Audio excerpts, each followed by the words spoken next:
본 방송은 정보 제공을 목적으로 하며 투자 권유가 아닙니다. 투자의 책임은 청취자 본인에게 있음을 알려드립니다.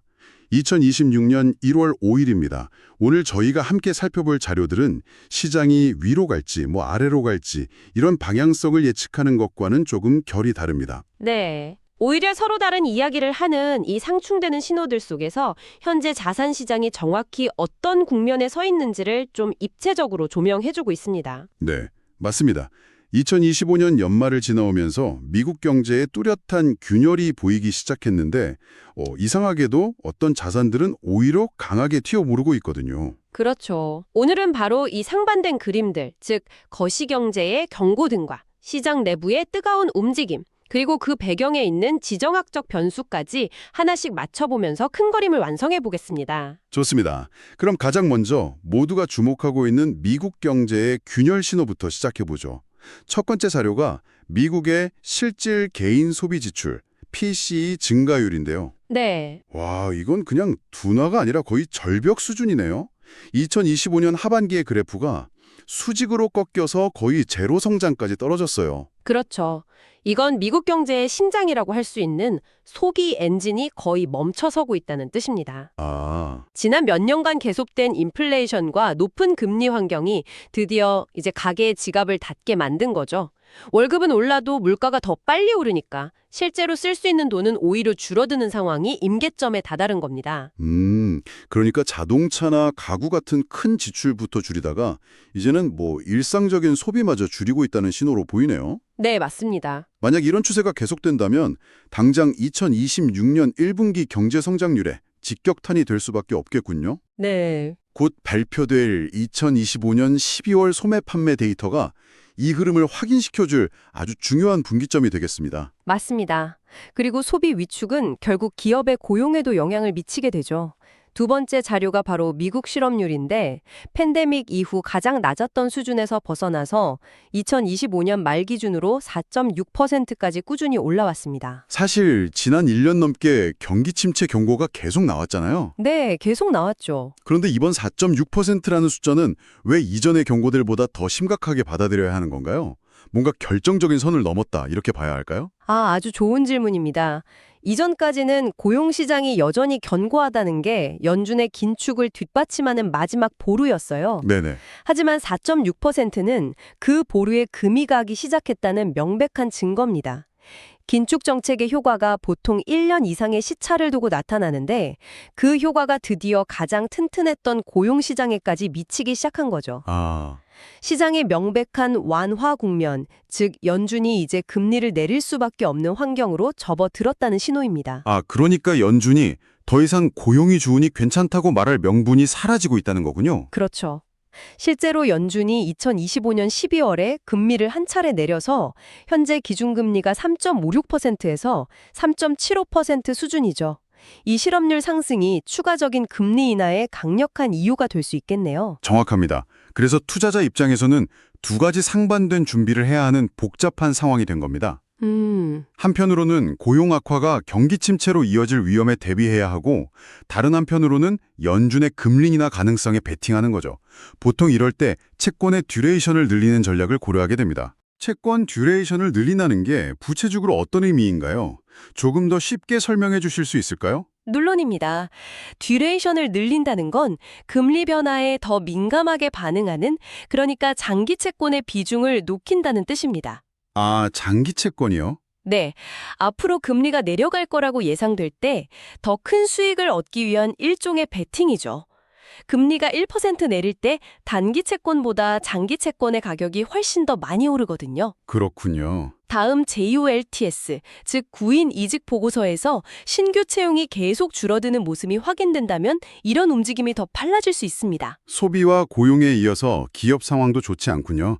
세 번째 자료를 보면 2023년부터 미국 기업 파산 신청 건수가 정말 가파르게 늘어서 네, 정말 가파르죠. 2020년 팬데믹 때 충격 수준에 거의 근접했어요. 이건 고금리라는 환경이 만들어낸 필연적인 결과로 보입니다. 네, 이건 지난 10년간의 제로금리 파트가 끝나고 이제 그 청구서가 날아오고 있다는 걸 보여주는 데이터입니다. 아, 이자 비용이 거의 없던 시절에 빚을 내서 사업을 확장했던 기업들이 지금처럼 3.5%가 넘는 금리 환경에서는 이자를 감당하지 못하고 쓰러지는 거죠. 그렇죠. 특히 부채가 많은 한계 기업부터 무너지는 전형적인 신용 사이클의 마지막 단계 모습입니다. 그렇다면 이건 단순히 몇몇 기업의 문제가 아니라 경제 시스템 전반의 신용 위험이 커지고 있다는 경고등이군요. 맞습니다. 특히 레버리지를 많이 쓴 자산, 예를 들어 B등급 이하 하이힐드 채권이나 경기에 민감한 주식들은 지금 굉장히 위험해 보입니다. 맞습니다. 이런 상황에서는 빚이 적고 현금 흐름이 좋은 소위 말하는 우량 자산으로 돈이 몰릴 수밖에 없습니다. 신용 부실 사이클이 정점을 지났다는 명확한 신호가 보이기 전까지는 방어적인 자세가 필요합니다. 자, 지금까지 소비, 고용, 기업 파산까지 경제 전반에 빨간불이 켜진 걸 확인했습니다. 이런 수백 개의 지표들을 종합해서 분석하는 계량 모델은 지금 시장을 어떻게 보고 있을지 궁금한데요. 네. 네 번째 자료, 매크로퀀트 주식 코치 모델을 한번 보죠. 이 모델이 12개월 장기 전망에 대해 주식 비중을 비중 축소, 즉 언더레이스로 낮췄습니다. 모델이 내리는 결론은 명확합니다. 경제 성장 모멘텀의 정점은 지났다는 거죠. 그런데 흥미로운 건 단기 1에서 3개월 전망을 나타내는 Z 점수는 마이너스 0.34로 아직 중립 구간에 있다는 점입니다. 네. 하지만 역사적으로 약세장 진입 신호였던 마이너스 1.0을 향해 내려가고 있는 이 방향성 자체는 무시할 수 없겠어요. 바로 그 점이 핵심입니다. 모델이 아직 최악은 아니지만 그 방향으로 가고 있으니 대비하라는 신호를 보내고 있는 겁니다. 아, 따라서 이 중립 구간을 포트폴리오의 위험 자산을 점진적으로 줄여나가는 기회로 활용할 수 있습니다. 만약 이 Z점수가 마이너스 1.0 아래로 떨어진다면 그땐 정말 본격적인 방어 전략으로 전환해야 한다는 강력한 경고가 될 겁니다. 알겠습니다. 거시경제의 그림은 정말 암울하네요. 솔직히 이 데이터들만 보면 당장이라도 가진 자산을 다 팔고 현금으로 쥐고 있어야 할 것 같은 그런 기분입니다. 하하, 그렇죠. 그런데 여기서부터 이야기가 정말 흥미로워집니다. 시장 내부를 들여다보면 완전히 정반대의 신호가 나오고 있거든요. 네. 다섯 번째 자료가 대표적인데요. 미국 소형주 지수인 러셀 2000의 맥클렐런 오실레이터라는 지표가 마이너스 114 아래로 떨어졌습니다. 네, 이건 기술적 분석가들이 주목하는 매우 강력한 신호 중 하나입니다. 역사적으로 이 지표가 이렇게 극단적인 마이너스 값을 기록했을 때 이후 2개월간 평균 수익률이 무려 7%가 넘었습니다. 7%나요? 네, 더 놀라운 건 2주 안에 플러스 수익률을 기록할 확률이 90%에 달했다는 점이죠. 잠깐만요. 90%요? 그건 거의 시장의 치트키 수준 아닙니까? 거시경제를 망가져가고 있는데 소형주 시장은 단기적으로 오를 확률이 90%라니. 하하. 이 두 가지 상반된 신호를 어떻게 받아들여야 하죠? 그리고 이 맥클렐런 오실레이터라는 게 정확히 뭘 측정하는 건가요? 하하, 치트키라는 표현이 재밌네요. 맥클렐런 오실레이터를 일종의 시장 건강검진 EKG라고 생각하시면 쉽습니다. EKG요? 네, 종합주가 지수처럼 단순히 전체 점수만 보는 게 아니라 시장에 참여한 개별 종목들의 심장박동을 하나하나 체크하는 거죠. 상승하는 종목수와 하락하는 종목수의 차이를 측정해서 시장의 내적인 힘, 즉 매수세의 확산 정도를 보여줍니다. 아하. 그러니까 지수는 별로 안 빠져도 속을 들여다보니 하락하는 종목이 압도적으로 많아져서 EKG가 경고 신호를 보낸다는 거군요.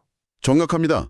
이 지표가 마이너스 114까지 떨어졌다는 건 투매 현상이 극에 달해서 거의 모든 종목이 하락하고 있다는 뜻입니다. 비관론은 시장을 완전히 뒤덮은 상태죠. 기술적 분석에서는 이런 극단적인 공포 상황이 오히려 매수 기회라고 봅니다. 더 이상 팔 사람이 없어서 작은 매수세에도 주가가 쉽게 튀어오를 수 있는 일종의 진공 상태가 만들어졌다고 보는 겁니다. 정말 흥미로운 관점이네요. 거시경제의 구조적인 위험과는 별개로 단기적인 수급 측면에서는 오히려 기회가 될 수 있다는 거군요. 네. 물론 이건 구조적인 강세장으로의 전환이 아니라 어디까지나 기술적 반등을 노리는 단기 트레이딩 전략이라는 점을 명심해야겠습니다. 맞습니다.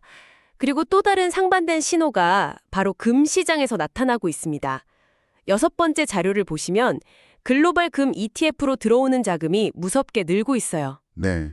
몇 년간 잠잠하던 운용자산 AUM이 2024년부터 가파르게 늘어서 최근에는 3,500억 달러에 육박했습니다. 보통 금은 안전자산으로 알려져 있으니 경제가 불안할 때 돈이 몰리는 건 당연한 현상 아닌가요? 물론 그런 측면도 있습니다. 저성장과 고물가가 동시에 나타나는 스태그플레이션에 대한 우려가 커지면서 금이 다시 주목받고 있죠. 네. 하지만 더 중요한 구조적인 변화가 있습니다. 과거에는 주로 각국 중앙은행들이 외환 보유고 다변화를 위해 금을 사들이는데 금값의 주요 동력이었다면 지금은 기관 투자자나 개인들까지 ETF를 통해 금 시장에 뛰어드는 금융화 단계로 넘어가고 있다는 점입니다. 그러니까 금이 더 이상 소수의 큰 손들이 움직이는 시장이 아니라 주식처럼 일반 투자자들이 쉽게 접근하고 거래하는 자산이 되어가고 있다는 뜻이군요. 네, 맞습니다. 이건 금에 대한 수요 기반 자체가 훨씬 넓고 단단해졌다고 볼 수 있겠네요. 인플레이션과 지정학적 리스크에 대한 핵심 해지 수단으로서 포트폴리오에 반드시 담아야 할 이유가 더 명확해지는 것 같습니다. 네, 이제 그 지정학적 변수에 대한 이야기를 좀 더 깊이 해보죠.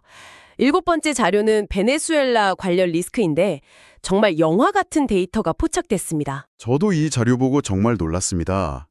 예측 시장, 프레딕션 마켓에서 어떤 특정 계정이 2060년까지 베네수엘라의 정권 교체나 군사 개입 같은 큰 사건이 일어날 가능성에 베팅해서 엄청난 돈을 벌었어요. 그렇죠. 승률이 100%에 수익률은 비정상적으로 높아요. 이건 마치 미래를 알고 베팅하는 타임 트래블러 같다는 생각까지 들 정도입니다. 그렇죠. 누군가가 내부 정보를 가졌거나 혹은 엄청난 확신을 가지고 베네수엘라의 정정 불안에 베팅하고 있다는 뜻이죠. 네. 그런데 동시에 다른 자료를 보면 베네수엘라의 원유 생산량은 수십 년간의 실정과 투자 부족으로 거의 붕괴된 상태입니다. 이 두 가지를 함께 봐야 합니다. 그렇군요. 예측 시장의 이상한 거래는 베네수엘라발 지정학적 충격이 임박했다는 신호일 수 있지만 설령 정권이 바뀐다 해도 망가진 석유 인프라 때문에 단기간에 원유 공급이 늘어나기는 어렵다. 이 현실적인 제약을 함께 보여주는 거네요. 바로 그 점입니다. 이는 단기적으로는 유가 급등 리스크를, 장기적으로는 원유 공급 회복에 대한 과도한 기대를 경계해야 한다는 점을 시사합니다. 에너지 섹터 투자자라면 이런 갑작스러운 공급 충격 시나리오에 대한 스트레스 테스트가 반드시 필요합니다. 지정학적 리스크는 비단 원유 시장만의 이야기가 아니죠. 8번째 자료인 핵심 광물 공급망 벤 다이어그램을 보면 문제가 훨씬 더 복잡하고 구조적이라는 걸 알 수 있습니다. 네. 미국, 유럽, 중국 모두에게 필수적인 광물 분야에서 서로가 얼마나 얽혀 있는지를 보여주는데요. 여기서 핵심은 단연 중국입니다. 특히 흑연이나 만간 같은 특정 광물의 정제 및 가공 단계에서는 중국의 점유율이 70%에서 90%를 넘나드는 거의 독점적인 수준이에요. 와, 이건 전 세계 첨단 산업의 공급망에서 가장 중요한 길목을 중국에 틀어주고 있다는 의미입니다. 반도체, 전기차 배터리, 풍력 터빈, 이 모든 것들의 생산에 차질이 생길 수 있다는 거군요. 그렇습니다. 만약 중국이 이걸 무기화하거나 미중 갈등이 격화되면 그 파장은 단순히 몇몇 기업의 문제가 아니라 전 세계적인 인플레이션 압력으로 이어질 수 있겠어요. 그렇습니다. 그래서 최근 공급망 다각화나 자원 안보가 중요한 투자 테마로 떠오르는 겁니다. 관련 기술을 가진 기업이나 아예 실물 원자재 자체에 대한 장기적인 투자 매력도가 높아지는 이유죠. 특히 친환경 에너지 전환이나 방위 산업의 필수적인 히토류 같은 광물들은 앞으로 더 중요해질 겁니다. 자, 이제 눈이를 시장의 구조적인 변화로 옮겨가 보겠습니다. 9번째 자료는 시장의 공포지수라고 불리는 VIX 지수의 연간 차트인데 여기서 아주 중요한 변화가 보입니다. 네. 2018년 이후로 연간 평균 변동성을 나타내는 검은색 선이 이전 시대보다 확연히 한 단계 위로 올라와 있어요. 이건 시장의 체질 자체가 바뀌었다는 것을 의미하는 매우 중요한 신호입니다. 과거 중앙은행들이 돈을 무제한으로 풀어서 변동성을 억누르던 저변동성 시대는 이제 끝났습니다. 네. 이제는 거시경제와 지정학적 불확실성이 일상화된 이른바 대변동성 (Great Volatility의) 시대에 진입한 겁니다. 예전처럼 시장이 안정적으로 잔잔하게 움직이던 시절은 다시 오기 어렵다는 뜻이군요. 맞습니다. 오히려 갑자기 폭등하거나 폭락하는 일이 이제는 뉴 노멀, 즉 새로운 표준이 되었다고 받아들여야 한다는 말씀이시죠? 맞습니다. 이건 포트폴리오를 운용하는 방식 자체를 바꿔야 한다는 걸 의미해요. 과거에는 선택사항이었던 변동성 관리나 해지 전략이 이제는 반드시 갖춰야 할 기본기가 된 겁니다. 시장이 언제든 변덕을 부릴 수 있다는 걸 전제로 투자 전략을 짜야 합니다. 마지막으로 이런 복잡한 환경 속에서 새로운 자산 클래스로 자리 잡고 있는 디지털 자산 시장을 살펴보겠습니다. 비트코인 가격이 12월 내내 횡보하던 박스권을 뚫고 올라와서 최근 중요한 저항선이었던 9만 달러를 넘어섰습니다. 네, 이건 거시경제의 불확실성에도 불구하고 위험을 선호하는 자금의 일부가 디지털 자산으로 계속 유입되고 있다는 명확한 기술적 신호입니다. 네. 기술적 분석의 관점에서 보면 지금까지는 천장 역할을 하던 9만 달러 선이 이제는 바닥 역할을 하는 지지선으로 바뀔 가능성이 생긴 거죠. 그렇다면 단기적으로는 추가적인 상승을 기대해 볼 수 있는 긍정적인 신호로 해석할 수 있겠네요. 네. 하지만 이런 기술적 돌파가 때로는 투자자들을 속이는 함정이 될 수도 있지 않습니까? 소위 말하는 불트랩의 가능성은 없을까요? 물론입니다. 그래서 엄격한 위험 관리가 필수적입니다. 만약 가격이 9만 달러를 뚫고 올라갔다가 금방 다시 그 아래로 떨어진다면 그건 상승의 힘이 약하다는 증거이죠. 거짓 돌파, 즉 불트랩의 가능성이 높습니다. 따라서 돌파 이후에 9만 달러 선이 얼마나 견고하게 지켜지는지를 확인하는 과정이 무엇보다 중요합니다. 오늘 정말 많은 이야기를 나눴네요. 정리해보자면 현재 시장은 미국 경제의 둔화라는 거대한 하방 압력과 소형주나 비트코인 같은 특정 자산에서 나타나는 단기적인 기회, 그리고 금이나 핵심 광물처럼 장기적인 구조 변화의 수혜를 받는 자산들이 공존하는 네. 굉장히 복합적이고 탁친적인 환경이라고 할 수 있겠습니다. 네, 맞습니다.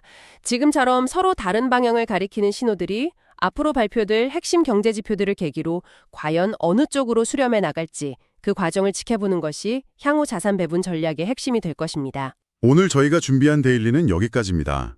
오늘 전해드린 정보들이 투자 판단에 도움이 되셨다면 구독과 좋아요, 그리고 알림 설정 부탁드립니다. 저희는 다음 시간에도 깊이 있는 시장 분석과 함께 찾아뵙겠습니다. 청취해 주셔서 감사합니다.